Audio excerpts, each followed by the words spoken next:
ज्येष्ठाय भूतले श्रीमते भक्तिवेदान्तस्वामिन्निधि नामिने नमस्ते सरस्वते देवे गौरवाणी प्रचारिणे निर्विशेषशून्यवादी भाष्यादिदेशधारिणे जय श्री कृष्ण चैतन्य प्रभु नित्यानंद श्री अद्वैत गदाधर श्रीवासादि गौरभक्तवृंद हरे Krishna Krishna Krishna Hare Hare Hare Ram Ram Ram Hare Hare Hare Krishna. Thank you everyone for joining. So let's get started now. I'll just share my screen. So yesterday we were reading about how Narad Muni was thinking that sometime being poverty stricken is also such a great blessing, because when person is poor, poverty stricken, then he becomes very receptive and welcoming to the sadhus, wherein a person becomes very opulent. In general, they maintain the distance, especially from the sadhus. They don't welcome, and that is the greatest misfortune one can have. So, yes, being wealthy, being opulent is considered a great fortune, but if one is not careful, and because of that opulence, they become intoxicated by pride, they become blind by those opulences, and then they keep distance from the sadhus, then that is probably the greatest misfortune for them. So, like that, so Narad Muni has been talking all this. Now, further, he says, Tad aham mrityayormadhya varunya srimadantayo tamo madam harishyami stranyor ajitatmanaha. Therefore, since these two persons drunk with the liquor named Varuni or Madhvi, and unable to control their senses, have been blinded by the pride of celestial opulence, and have become attached to women, I shall relieve them of their false prestige. So earlier also in one of the session we discussed that when sadhus, if kind of they sometimes chastise or they punish or they curse someone, it doesn't come from the space of any hatred or any ill feelings, but it comes from the space of compassion, kindness, concern. So here Narad Muni is little concerned uh, about being the son of such a great personality like Kuvera, and they are so intoxicated and blind and forgotten even the basic etiquette. So I had to release them from their false prestige. That is the concern. Purport. When a sadhu chastises or punishes someone, he does not do so for revenge. Maharaj Parikshit had inquired why Narad Muni was subject to such a spirit of revenge, tamaha. But this was not tama. For Narad Muni, in full knowledge of what was for the good of the two brothers, wisely thought of how to cure them. Vaishnavas are good physicians. They know how to protect a person from material disease. Thus, they are never in tamagun. Sagudan samtitaidan brahma bhuyaya galmade magodida 14.26. Vaishnavas are always situated on the transcendental platform, the Brahman platform. They cannot be subject to mistakes or the influence of the modes of mental nature. Whatever they do, after full consideration, is meant just to lead everyone back home, back to Godhead. So this is a very important point to understand here. Sometime we see when the devotees also they're seemingly angry or chastise someone, and then many times people kind of question. They say, "Oh, you are a sadhu. Like you are not supposed to be angry. You are not supposed to be agitated," uh, and like that. They question. So point is, it's not like that. A devotee, or when we become devotee, or anybody who is a devotee, cannot have those emotions like anger and all that. But there's a difference. This anger is coming from where? So a real sadhu, his anger is like the waves on the surface on the ocean. So it might be very, uh, rough times, very shaky. But ocean, though it looks very wild on the surface, but at the bottom it is always calm. So sadhu is like that. Externally, they do all those things. They had to do all those things. Sometimes, they had to play a part of a teacher, like a counselor, a guide, a spiritual guide. So sometimes they have to strongly, give some feedback or some chastisement, something like that. So it is like the waves on the surface, but the below the surface, the bottom, they're very calm. So that is the difference between a sadhu, a devotee gets angry versus a materialistic person. They get angry because of their personal desires are not fulfilled, or there is some hindrance, or something is hampered their personal interest. So they get agitated inside, outside, all everywhere they are agitated. So there's different in the kind of anger also. So it's not like that when somebody become a devotee, he is free from all. Free means like he should not get angry or like that. Every emotion has its own function. Anger has its own utility. It is not wrong.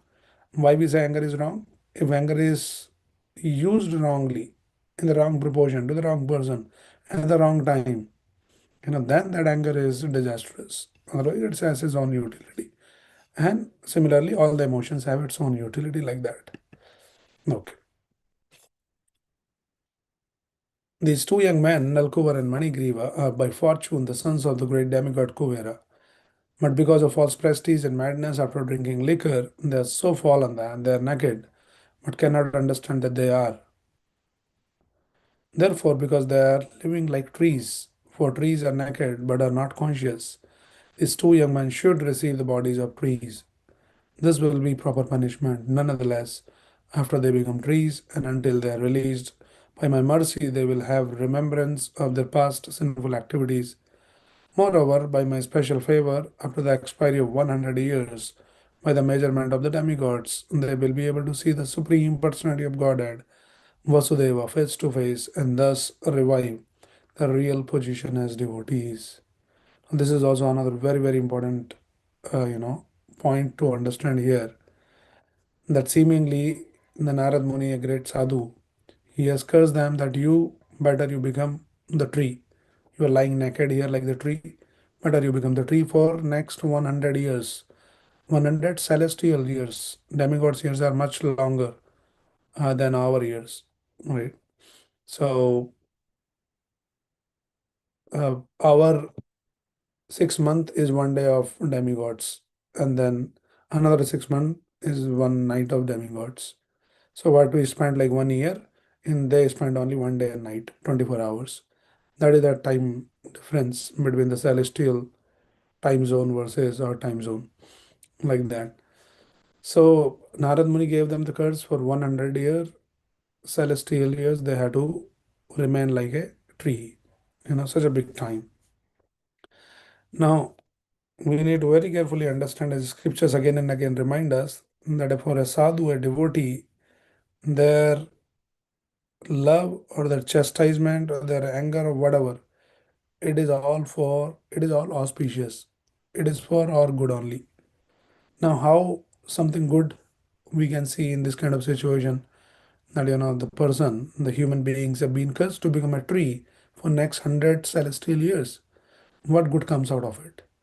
So that is why we understand that Narad Muni, along with that, he said, by my mercy, you will remember your past, and also by His grace, they'll be able to see the Supreme Personality of Godhead face to face.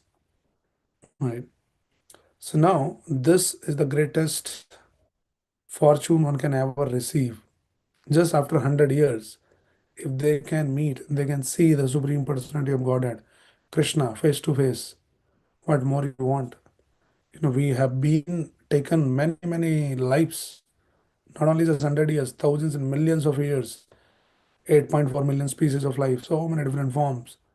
And we have been taking, Punarapi Janma, Punarapi Marana, Punarapi Janani, Jadare Shayanam, all the Janma, Mrityu, Jara, Vyadi goes on cycle in cycle for many, many thousands and millions of years. And still there's no hope that we will be able to see Krishna. So then, if you compare this situation with this situation of being cursed for next 100 years and remain like a tree, and then see Krishna, which is better? One should think, and then you will realize that this is much better. So even though it sounds like a curse, but it is a boon. Actually, it's a benediction. It's the mercy, it's the blessings of a sadhu. So this is what is the sadhu. Whenever he offers something, it is all for our own good. So that is another important point to understand here. Let us just see this.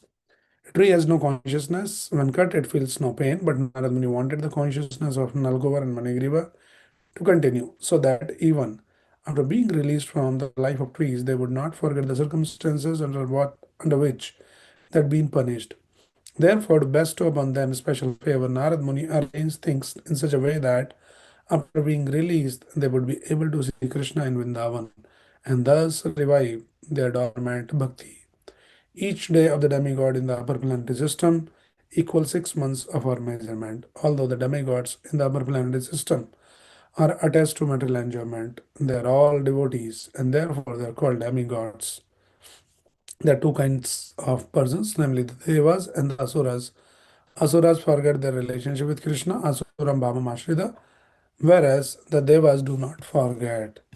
Thou, thou bhuta sargo lokesmin deva asura evacha Vishnu bhakta smrito deva asuras tadviparyaya.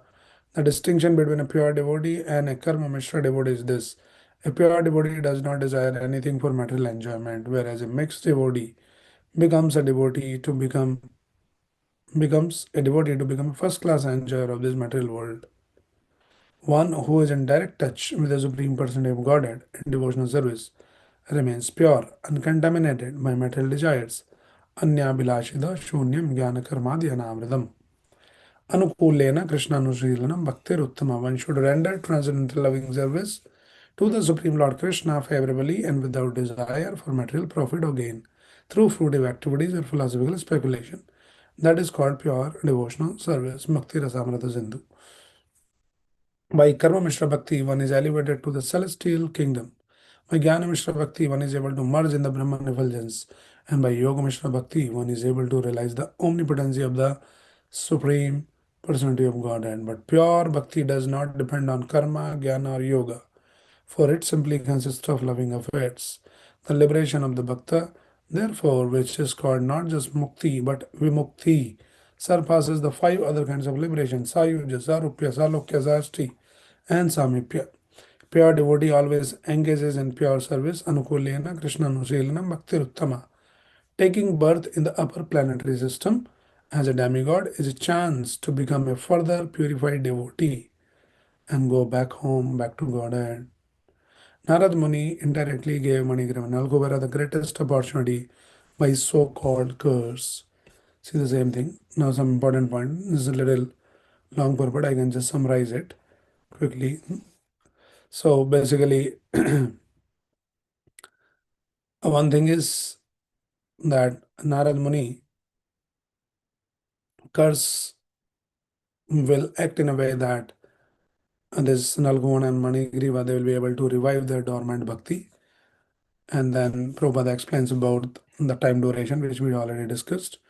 And then he explained there are two kinds of living entities, Deva and Asura. How do we identify who is Deva and who is like Asur, like divine and demonic personalities? So it is not about the external appearance, like we have seen sometime in our TV serials and something like that. It is not about that. It is all about consciousness.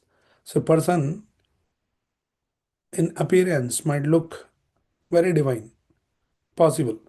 He looks beautiful, he or she looks handsome and all that. We should not go by the externals. But important thing is their consciousness. What is their consciousness?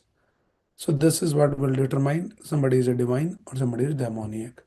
So divine personalities are they always remember Krishna.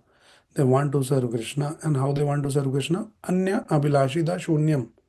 Abhilasha means all kinds of desires. Anya abhilashita shunyam means there's no other desire. If they are worshipping the Krishna also with no other desire, their only desire is that Krishna, we want to worship you, we want to please you, nothing else we want. That is called Bhakti Uttama. This is Uttam Bhakti. This is pure devotional service. So that is the highest. Then there are mixed devotees also, Gyan Mishra, Yoga Mishra Bhakti, and all that. So there are different categories of devotees also, but that is not much encouraged. The topmost bhakti is this Uttama Bhakti, Anyabhilashida Shunyam, like that. And then different devotees, Karma Mishra Bhakti and Jnana Mishra Bhaktas, Yoga Mishra Bhaktas, they have the different destination. Those who are Karma Mishra Bhakti means they do the bhakti, but also, they have the desires, materialistic desires. So something they will chant the name, they will do worship, they'll go to temple and all those kind of things. Then their destination is they can be elevated to some higher planets, celestial kingdom. It's like, shifting, moving from some low class area to little posh area. That's all. Nothing much. Then there is a Gyan Mishra Bhakti. All these Gyanis, they can go and merge into the Brahman, which has been condemned in the scriptures. And then there's the Yoga Mishra Bhakti. They understand Lord's omnipotency. But none of those things are encouraged here. What is encouraged is the pure bhakti, and it does not depend on karma, jnana, and yoga. It just completely depend on the loving affairs. And in that, devotee doesn't even ask, he doesn't even care about the liberation, the mukti. Devotee is not interested. Krishna devotee, pure devotee, not interested in bhakti. He is only interested in seva. Right? So that is the difference. So Narad Muni has blessed, it is actually a blessing, which seems like the so-called curse, turns out to be a great blessing. And they would be able to see Krishna face to face, which is not possible even for all these karmis, jnanis, yogis. They've been sitting in meditation, trying to analyze through their gyan and all that. Still, they don't understand who is Krishna, how to see Krishna, how to attain Krishna. But a devotee, by their simple devotional, pure devotional service, can attain Krishna. So this is the blessings has been bestowed upon this Nalkuvar and Manigriva by Narad Muni as a curse, but it is a great boon, great blessing. Okay, so yeah, this is what some thoughts. Any questions or any comment, anyone?